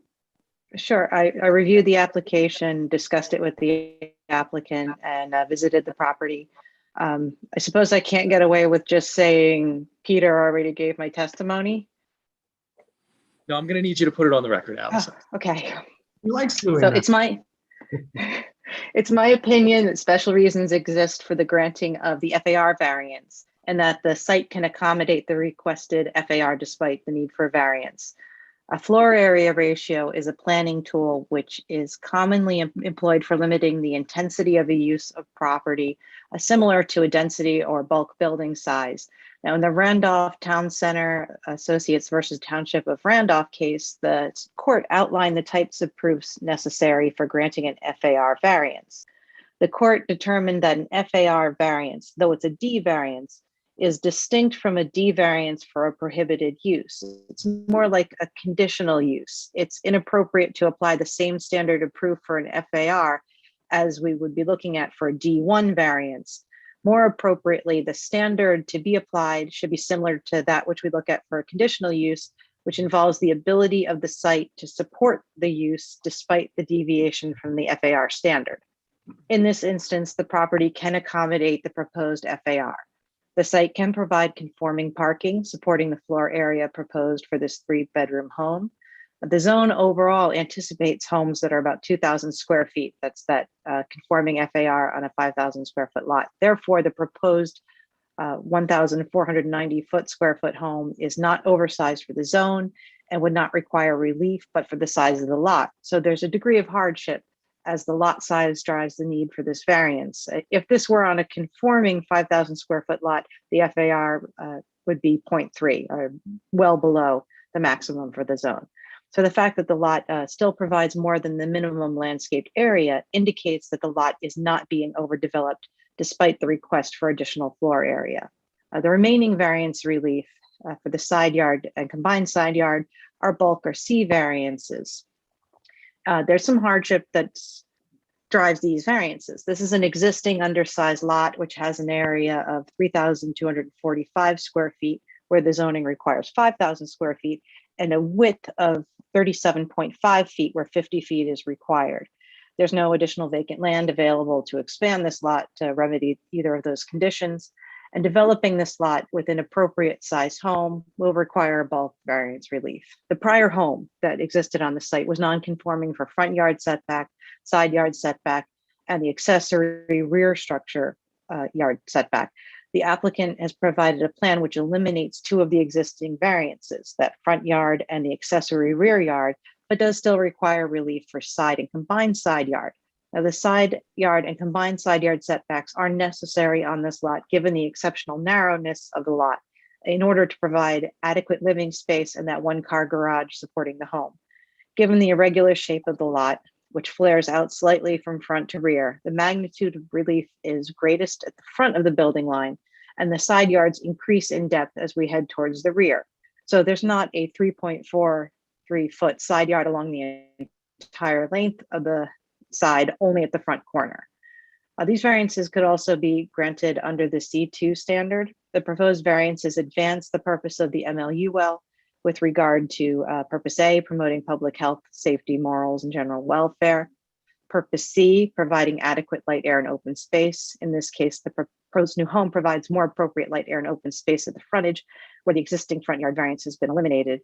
Then purpose E, promoting the establishment of appropriate population densities and concentrations that will contribute to the well-being of persons, neighborhoods, communities, and regions, and preservation of the environment. And purpose G, by providing appropriate space in this location for an appropriate residential use. The benefits of the variance include redeveloping this lot with an appropriate residential home and improving the front yard setback and opening up the rear yard by removing the non-conforming shed. There is, in my opinion, no detriment to the bulk variances proposed. The lesser side yard proposed is adjacent a lot on which the house is located on the far side of that lot. And that lot is also wider than the subject site, so ensures that there's adequate open space between the two structures. And though non-conforming, the side yards proposed are sufficient to allow circulation around the proposed home for maintenance. The variances requested will not impair the intent and purpose of the master plan or the zoning ordinance. The use is permitted and appropriate. The site accommodates the proposed FAR, and the proposed home eliminates two significant existing variances, the front yard setback and the accessory rear yard setback. So for those reasons, it's my opinion that special reasons exist for the granting of the FAR variance, and that variance and the bulk variances can be granted without detriment to the public and without substantial impairment to the master plan and zoning ordinance. Thank you, Alice. I appreciate that. And Mr. Chairman, when Mr. Heilbrunn taught me how to do these things, he said you have to tell the board what you're going to tell them. You have your witnesses tell them, and then you tell them what you just told them. So that is why sometimes I run away with the testimony in the beginning. I just want to follow what Jonathan taught me. It's better to hear it twice. We make sure we get it right. That's right. So I have no further questions of Allison. You know, very straightforward what's going on here, but it's necessary to put proofs on the record that hopefully will give this board the opportunity to grant the application. If you have any questions for Allison, she's available. Thank you, Mr. Clauser. Ms. Sawant. Actually, I don't have any questions. It's a pretty straightforward application and very typical of most of the homes built in the harbor area. Yeah, it certainly is. We've seen these before. This shouldn't be new to anyone here sitting on this board anyway, and we know what that area presents, and it probably was never meant that be that way, but it just turned out that way, and we have to deal with what we have to deal with. We can't just create more land. If any board member would like to ask Ms. Compton any questions, please raise your hand at this point. If not, then I'm going to ask Mr. Clauser if he'd like me to go to public portion, that's seeing as he has no more witnesses. I see no one has raised their hand to ask a question. Mr. Clauser, you want me to go to the public at this point? Please do. Thank you. Okay. All right, for the public watching at home or on any device, this is the time if you have questions that you should call in on one of the phone numbers that you see in front of you on any screen, whatever device you're watching us on. This is a matter concerning a rebuilding of a home, 484 Harding Road. That's in the Lawrence Harbor section of Old Bridge. You've heard the testimony if you've been watching, obviously, from a professional planner and from the professional engineer. Please call at this point. We'll entertain your questions or comments. Mr. Lunt, is anyone called in? Yes. Frank Matak. Okay. Sir, can you hear us?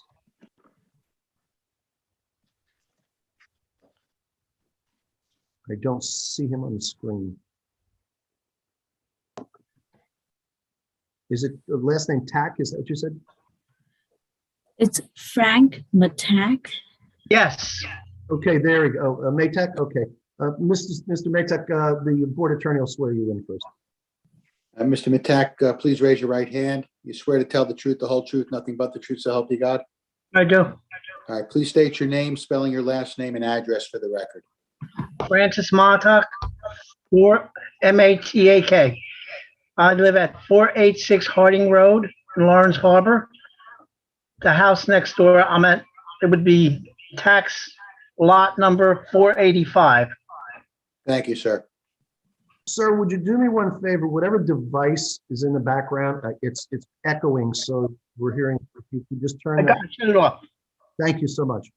Please tell the board what you'd like us to hear. Okay, well, first of all, what Allison was saying about maintenance on the proposed house, actually, it would be difficult for them to perform it. Since there's a tree line on the property line, I have trees growing there. And in order to accommodate any maintenance on it, they would have to disturb the trees. Also, it looks as though they're gonna dig out a full basement. And I don't know whether the land can handle that full basement, digging up. The other thing I have is, like I said, the area is too close to my house. Also, my neighbor, Tom West, and he's on block 482. He's invalid, but he still thinks that the house is too close to his property. Right now, the other house was too close to his property, and his property was at 482, block 482. The next thing, besides it being too close, the one-car garage problem is difficult, because if you got a 3-bedroom house, I suspect that everybody there will have a vehicle. So if you have 3 vehicles, that means that they're going to park on the street.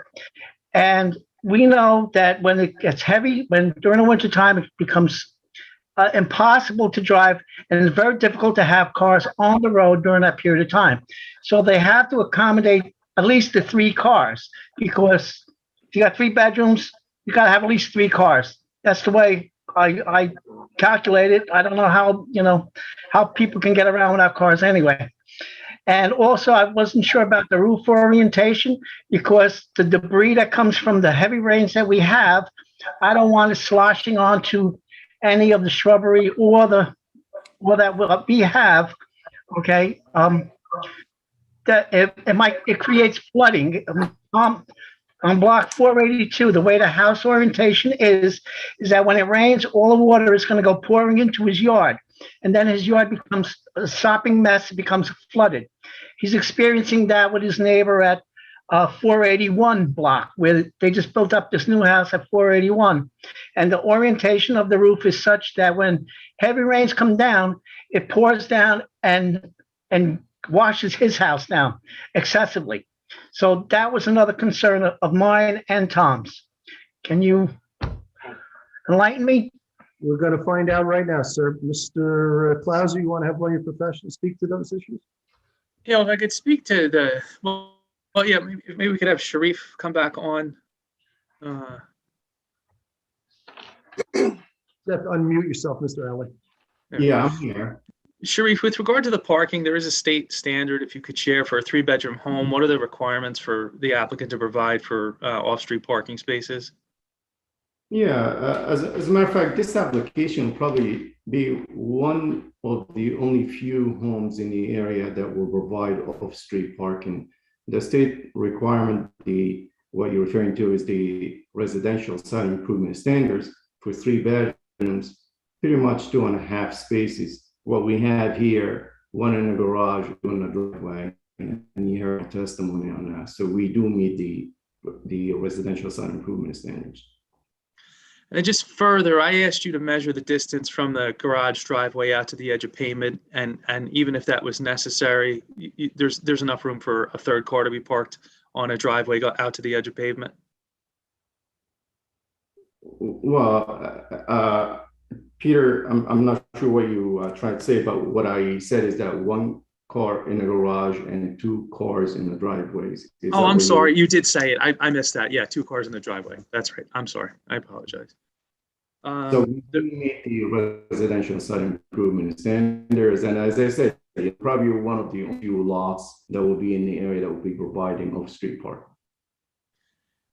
The roof orientation is shown on the architectural plans that were brought up earlier. And Sharif, you would anticipate that the roof would be built with gutters and leaders that would redirect the rainwater. Yeah, and my plan shows that we have side swales that takes the water out to the back area into the Raritan Bay. Yes. Okay. One other As far thing, as any tree disturbance, we would not, you're not proposing any disturbance of any trees that are not located on this property. Is that correct, Sharif? The only trees that we have located out there, and I believe that they are the only trees, one in the front and one in the back. The back one, it's a dead tree, and I believe it's probably already removed by now. It's already on the ground probably. But we don't locate shrubs. And you could see that all the disturbance will be within the boundary of the lot. Okay. We're not going on any one of the neighbors' lot. And at the time, with this type of an application, when it came time for construction, should the board approve it, there's a plot plan that's submitted to the township's engineering department to make sure that it could be constructed on the lot without disturbing the neighbors.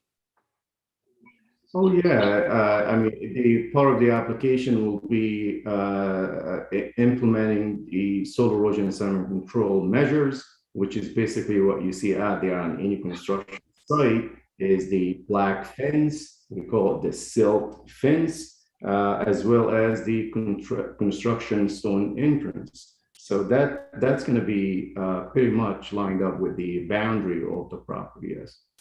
And at that same time, it would also be determined if the soils could allow for a basement to be constructed, and if they didn't, then a basement just simply could not be constructed.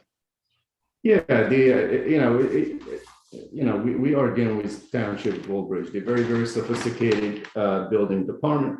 Note number 13 on my plan indicate that a soil testing will be taking place prior to construction and will be demanded by the construction department. And if the seasonal high water table allow basement, then we'll put a basement. If it's not going to allow a basement, then we're not going to put a basement. Thank you. I have nothing further, Mr. Chair. Mr. Ali, can I ask you a question? Is this house going to be any closer to either side houses than what was pre-existing prior to this? So the side yard, you're talking about the side yard. Yeah, but I'm saying the gentleman is saying that the house is too close to his or his neighbors. I think he was talking about another man. He mentioned another man's name. I thought it was Andy, but too close to his house. Is this getting any closer? A new build? The neighbor, I believe that who was talking, he is on lot 482. And if you look at my map, 485. If you look at my map, the variance plan, you will see the building permit and variance plan. You will see his house, based on what we collected out there. His house is about the nearest point of his house to the common property line is about 35 feet. No. Oh, no, we're getting a little confused here. If we could, Sharif is referencing the house that I think Tom, he was saying his neighbor Tom, the neighbor to the east of us. And that's the house that's rather far away from our property line, which is where we require the most of the relief, the 3.4 feet. That's correct. So on that plan that was up before, you can see the outline of the existing house, which is actually pushed way up against the eastern property line on lot 482. And I think that's who Mr. Maytak was referencing, his neighbor's house. Yes. Yeah. And if you look at lot 485, the nearest point of the house, which is the garage, is about 6 feet away from the common property line. So we have plenty of room between the common property line and the garage there, 6 feet, more than enough. So, and that you could see also that on the aerial, that was the first exhibit was put on the screen. The homes with respect to the property lines out there. So we're not on top of the property line. Okay, could you assure the man that's calling in, Mr. Natak, that water from the roof is going to be contained and it's not going to spill onto his property or someone else's? Yes, and my map and the grading, part of what we have on the plan is a grading plan that is shown on the map, and it shows the swales along the side that will be carrying the roof runoff to the back yard out to the Raritan Bay. That grading, Sharif, you anticipate will actually improve the current condition that's out there right now? Absolutely. If you look at my map and you look at the contour lines, which is almost the middle of the map, contour 29, it shows the current condition right now. The runoff from the existing home goes on into the adjacent property. Okay. So our proposed grading will eliminate because of the edges of the property. And direct the water out to the rear yard along the common property line to the Raritan Bay. Okay, Mr. Maycock, did you hear what not only Mr. Alley said, but Mr. Clauser, that if there was, it's going to be improved by their plan? Well, I understand that the gutters work sometimes, but we've been having torrential rains, and the rain comes down rather quickly, and it overshoots the gutters. I mean, gutters are functional up to a certain point, but lately, because of climate change, okay, we've been getting torrential rains. And those rains, horizontal rains, or whatever rains you want to call them, come down and they overflow the gutters. So I just want to make sure that my neighbor is happy, because what happens is when all that water comes down and the gutter doesn't catch it, then it spills over into his property, and in his case, it creates a flood over there, and it takes a while before the land can absorb that water. In the meantime, it's just muddy. On my end, the water will spill onto the trees, onto the tree roots, and prematurely add to their rotting or their demise prematurely. So I'm just trying to avoid the building being so close to the property. I mean, if they just made it a little bit smaller, so that this way here, if there was any runoff, I wouldn't have to be concerned. He said it was 8 feet away or 6 feet away from my property line.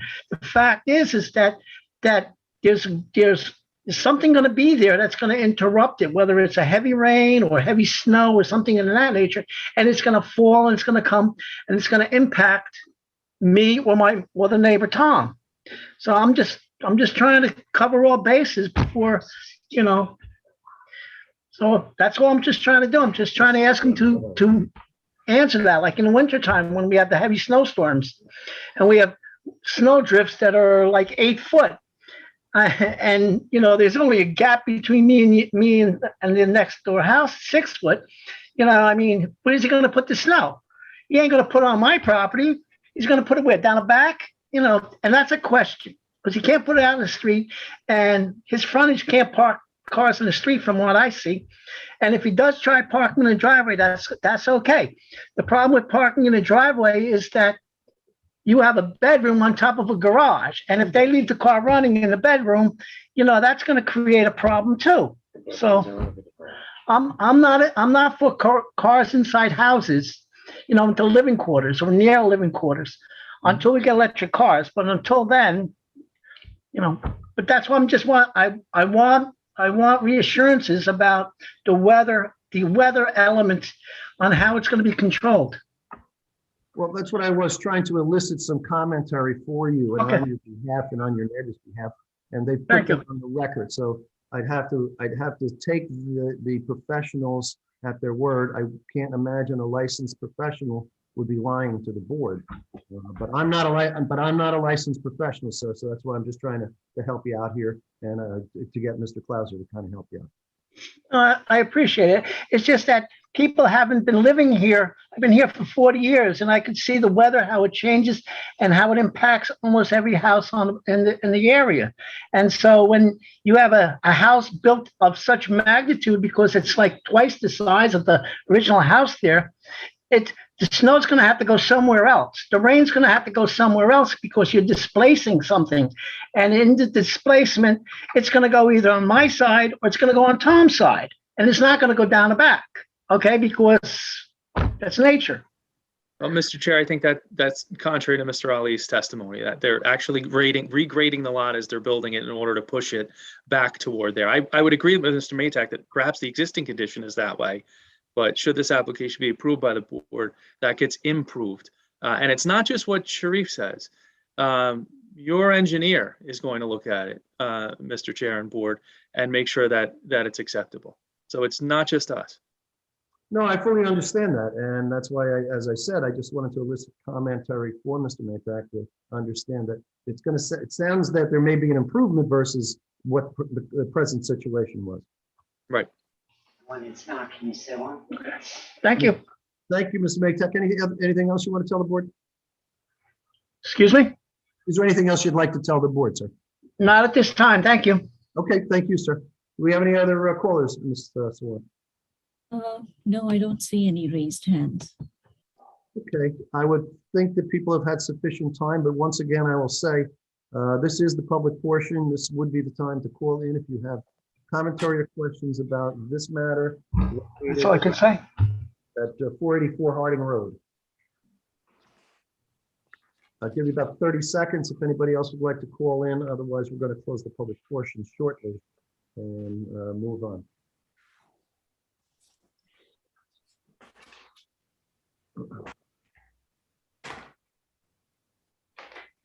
Any further callers, Ms. Sawant? No. Mr. Sachs, do you think that the professionals, the applicant's professionals have explained sufficiently and certainly answered the question of the homeowner who has lived there and is living there? Yes, I do, Mr. Chairman. Okay, thank you. Any board members, any more questions? I'm going to close the public portion at this time. Mr. Scott, I have a question. Go ahead. Can we go back to the bedrooms over, will the bedrooms be over the garage as Mr. Matak said? There is one bedroom shown on the architectural, or, well, maybe it's not one, but there is a bedroom over the garage, yes. Thank you. Quite common. I have it in my own house. Yeah, you can't have the heating. I don't have it in my house. Well, yeah, you can't. I'm just saying some builds are different. So, you know, I'm familiar with it as well, but I know what your concern is, but that's not what was designed. So. Yeah, there's building codes to address those issues. Yep. Okay. Any other board member questions? And you're resting, correct, Mr. Claus? There's no one else? Yes. Yeah. Thank you, Mr. Chair. I would just ask that the board act favorably on the application. I think it's something you've seen a number of times. I think when you look at the size of the house, when you place it on a conforming lot, that the applicant here is not overreaching. In fact, I think they picked an appropriate size house for this lot. I hope you feel the same way. Thank you. Mr. Sachs and Mr. Clauser, I understand we have a D4, which should it survive, we have 2 C variances, which is side yard variance 3.3, where 9 is 9 needed, 3.3 existing. Combined will be 18, and that's going to be 9.43. Would I be correct? That's correct. Yeah, I just would like to clarify that it's 3.43. I think you might have said 3.33, but it's 3.43. Just so we have it. We just follow what's in Vina's report. It's accurate. Got it. Ms. Swan, you have anything else you want to say to the board? No, I don't. Okay. All right, board members absent any further commentary. If anybody has an issue, please state it now because I am going to call for a vote. Mr. Scott, now you already stated yours apparently, and I don't see anyone else. So board members, the first vote would be for D4 floor area ratio. This is at 0.46 or 0.40. would be permissible. Is anyone interested in moving a D4 variance approval? Connor, I'll move it Is there a for second? approval.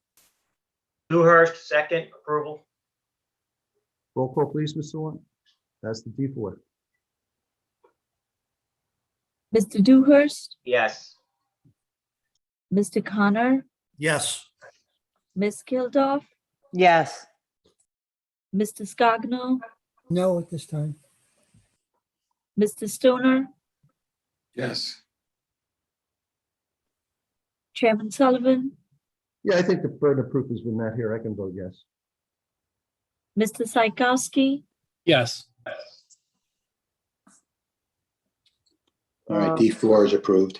Okay, Mr. Sachs, do I need to do the Cs in separate or can I just combine them? No, we can do them, once for side yard and combined side yard. We can do them together. The board, everybody understands that, right? Side yard and combined side yard, there's two of them. Someone want to move the Cs?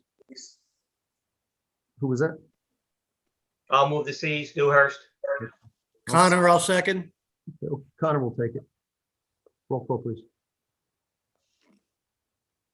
Mr. Dewhurst, Yes. Mr. Connor, Yes. Ms. Kilduff, Yes. Mr. Scogno, No, Mr. Stoner, Yes. Chairman Sullivan, Yes. Mr. Psychowski, Yes. Mr. Clauser, obviously approved. Thank you and your professionals once again for your presentation. I'm sure that you'll be diligent in making sure that the neighbors don't have any complaints through your build. I am sure. The responsible applicant. So thank you very much, everyone. Have a good evening. And the Pleasure same as always. and your professionals. Thank you, sir. Thank you. Good night. Board members, the only matter we have left is the zoning board 2022 zoning board schedule. And I think there may be a typo or two on here. So we're going to just hold off on that. We'll put it off to another meeting. It's not really that important to handle tonight. And with that, Ms. Sawant wants to introduce someone. So since Kim retired, and we also lost our assistant planner to another state, actually, we have been actively interviewing candidates, and we've been looking for an assistant township planner who can also act as a zoning board secretary. And it's my pleasure to introduce to the board Natalie C. She is with us on Zoom tonight. She recently graduated with a master's in city and regional planning from Rutgers Blaustein School. She's a high achiever. She's been on the Dean's Honor List. She started just this Monday, but she has already managed to impress me. It's a pleasure to have her, and I'm really excited about taking up newer projects and bringing some of the projects that I had already started to the finishing line. So, and Natalie, you have big shoes to fill. Kim Silverman has been the board secretary for 17 years. She was absolutely loved by the board, and I'm very confident that you will be the same. Well, Natalie, welcome. And Thank you so much. And we look forward to you helping us out. Kim was somewhat of a mother to us all, I think, in guiding us and making sure that we had everything and cross the T's and dot the I's. We won't ask you to do that, but can you cook cookies? Can you bake cookies? Actually, yes, I can.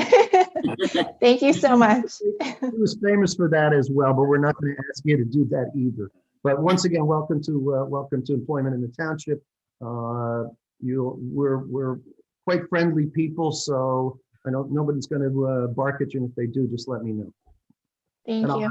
And I'll have John Dewhurst take care of them. I will. Okay. We look forward to it. Anything else, Ms. Sawant, from the township side? No, that's it for tonight. Okay. Mr. Sachs, anything on the legal end? The only thing is I actually have a trial on Metro Storage coming up this month. So I'll report back after we get the decision. Okay.